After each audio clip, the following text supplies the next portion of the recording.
Saints, as we move into this weekend, one of the readings is from Hebrews chapter 13. Let me read you the first 6 verses. Let mutual love continue. Do not neglect to show hospitality to strangers, for by doing that some have entertained angels without knowing it. Remember those who are in prison, as though you were in prison with them. Those who are being tortured, as though you yourselves were being tortured. Let marriage be held in honor by all, and let the marriage bed be kept undefiled. For God will judge fornicators and adulterers. Keep your lives free from the love of money, and be content with what you have. For he has said, I will never leave you or forsake you. So we can say with confidence, the Lord is my helper. I will not be afraid. What can anyone do to me? You know, there's so much in those verses that is contrary to the way we normally want to behave. The thought of not neglecting to show hospitality to strangers in a world where we've been taught all sorts of things about who's a stranger and who is not a stranger. And then the thought of remembering those who are in prison. Well, why would we want to remember those in prison since they have been imprisoned? And not only do we remember those who are in prison, we want to remember them as though we were in prison with them. There's an equalizing and a leveling of the playing field here. He says, remember those who are being tortured as though you yourselves were being tortured. These are calls to living in a reality that most people in the Western world wouldn't want to live in, and yet Scripture admonishes us. And then he goes on to talk about marriage being held in honor and all that goes along with that, and then keeping our lives free from the love of money, being content with what we have, knowing that God has already said that he is our helper. We don't have to be afraid of what anyone can do to us. He's going to never fail us. He's never going to forsake us. I want to just focus in on don't neglect to show hospitality to strangers from 2 passages of Scripture that we both are familiar with and which I've talked about quite frequently. One is the visit of the 3 men who happen to be angelic visitors, and the man in the middle is actually Yahweh, the angel of Yahweh, when Abraham is at the Oaks of Mamre. The other is the road to Emmaus, when, particularly in speaking of strangers, Cleopas, Jesus' uncle, and the unnamed disciple is Mary, his wife, the aunt and uncle of Jesus, say to Jesus, are you the only stranger in Jerusalem? And I want to focus in on some things between the fact that Abraham showed hospitality not knowing he was actually going to have an encounter by showing hospitality as the host of his own home, which was a tent, but it was his home. He's going to show hospitality to God himself in these 3 strangers.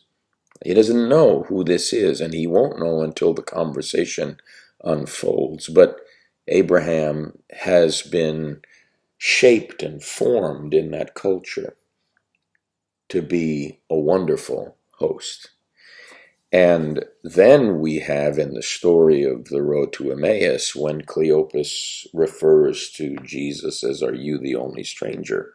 We know the story. They go on a long 7-mile journey, and as the light of the sun begins to fade at the evening at dusk, they persuade, Cleopas and Mary persuade Jesus to turn in because they don't want to neglect to show hospitality to this stranger.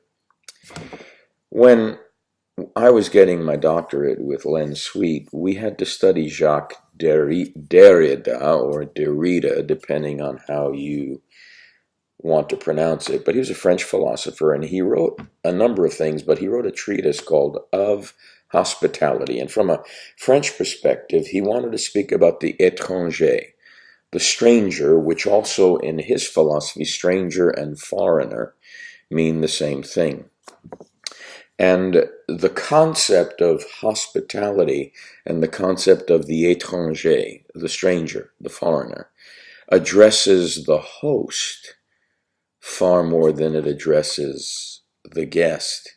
And so the stranger in the philosophy of Derrida is the compelling central character in whatever the social order is and in whatever narrative in which the stranger or the foreigner appears.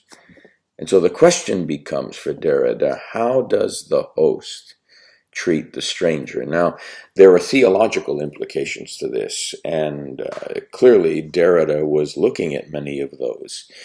So there's a relationship between the host in a home and the guest, who, for Derrida, says, when we're dealing with the foreigner or the stranger, the étranger, foreigner or stranger, there's a relationship that's already established between the host and the étranger. And some of that is already established by law. Some of it is also established by the very nature of what it means to be a host.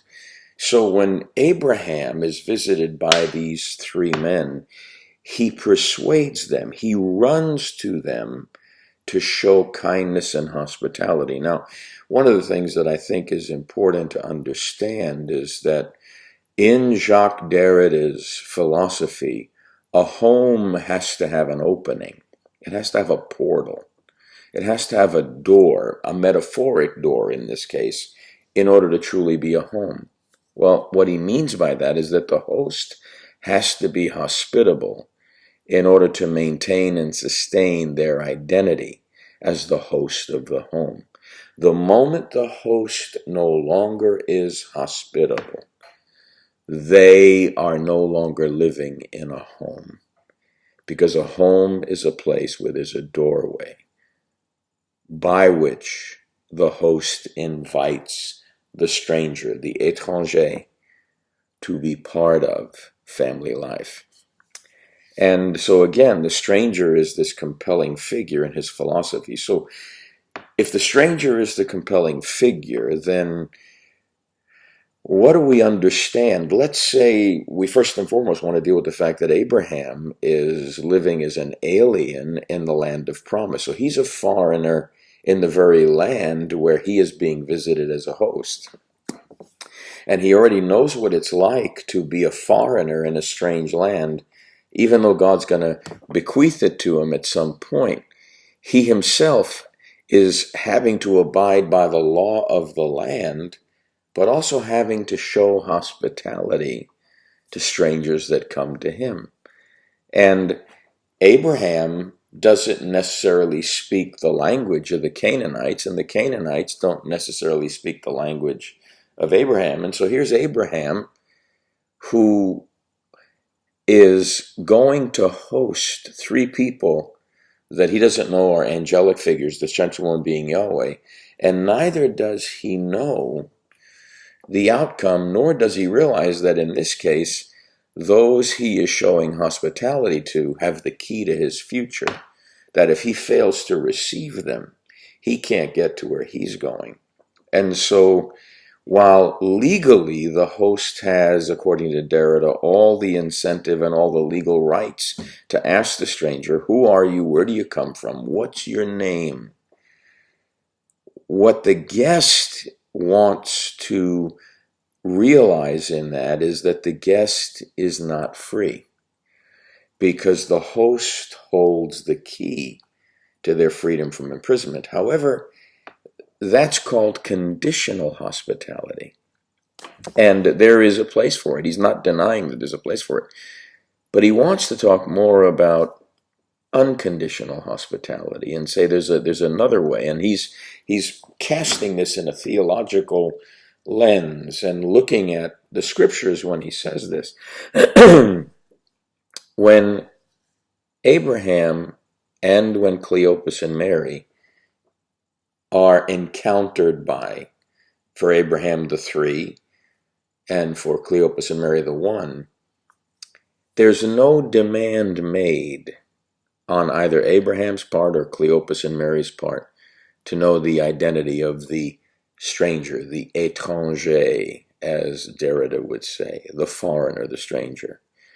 As a matter of fact, in the process, there's no demand made whatsoever of the stranger. In fact, what the host does, whether it's Cleopas and Mary or whether it's Abraham, they go out of their way to begin to invite the étranger on a journey, and in this case for Abraham a feast, and for Cleopas and Mary an ultimate feast at the end of the 7-mile trek to Emmaus. And in both of these cases, as it relates to Derrida's concept of unconditional hospitality, it is the étranger, the stranger, the foreigner, that holds the key for the sake of the host. It is the étranger, it is the foreigner, that is the liberator that sets the host free. And I want you to think about that in terms of do not neglect to show hospitality to strangers. And strangers don't have to simply be those at the border. They can be those in your neighborhood that are at the border of what you think they should, ought, or must be, but who may show up at your door.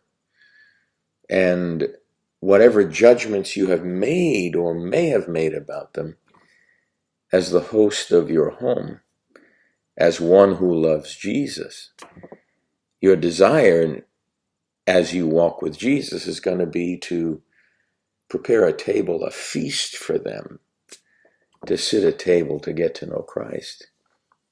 By the time you get to the meal and then the conversation between Abraham and the three, he has promised that the very long-awaited Isaac is coming within less than a year.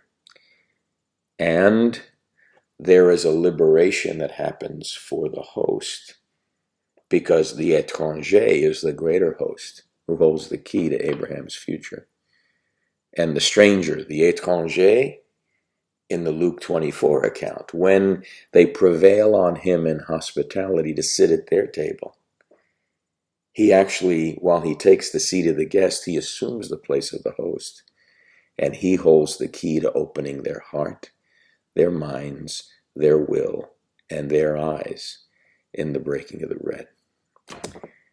Let's begin to consider who are the people that are foreign to us, that are in our world, that instead of interrogating them, we need to spread a feast for them and let them know that God is not counting their transgressions against them, but is inviting them to come home, that we're hosting a banquet on their behalf. Come home to the Father through Jesus.